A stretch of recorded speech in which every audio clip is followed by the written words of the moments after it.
Customer আমার video দেখে আমাকে ফোন করেছে, দাদা আমার এসিটা ঠান্ডা হচ্ছে না, একটু দেখে যাবেন।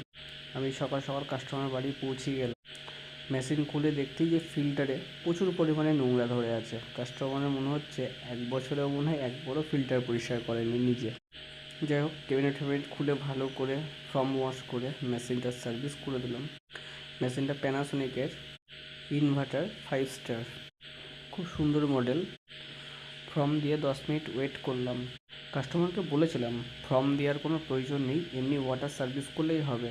কাস্টমার বলেছে না, তোমার ভিডিও দেখেছি, ফর্ম দিলে ভালো ওয়াশ হয়। কাস্টমারকে এও বললাম সেগুলো প্রচুর ডাস্ট হয়েছিল, সেই জন্য আপনাকে অতটা ডাস্ট নেই যাতে ফর্ম দিতে হবে।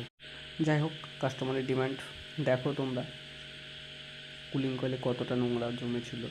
এদিকে অর্পণ পুরো মেশিনটাকে ভালো করে ক্যাবিনেট ওয়াশ করে আমাকে দিচ্ছে। কুলিং কয়েলটা কত সুন্দর পরিষ্কার হয়েছে, তোমরাই দেখো। সার্ভিস করার পর মেশিনটা ভালোই ঠান্ডা হচ্ছিল। আমার ভিডিও ভালো লাগলে অবশ্যই লাইক, কমেন্ট এবং শেয়ার করবে। আশা করছি ভিডিওটা তোমাদের খুব ভালো লাগবে। আজকের মতো এখানেই, কালকে নেক্সট ভিডিও দেবো।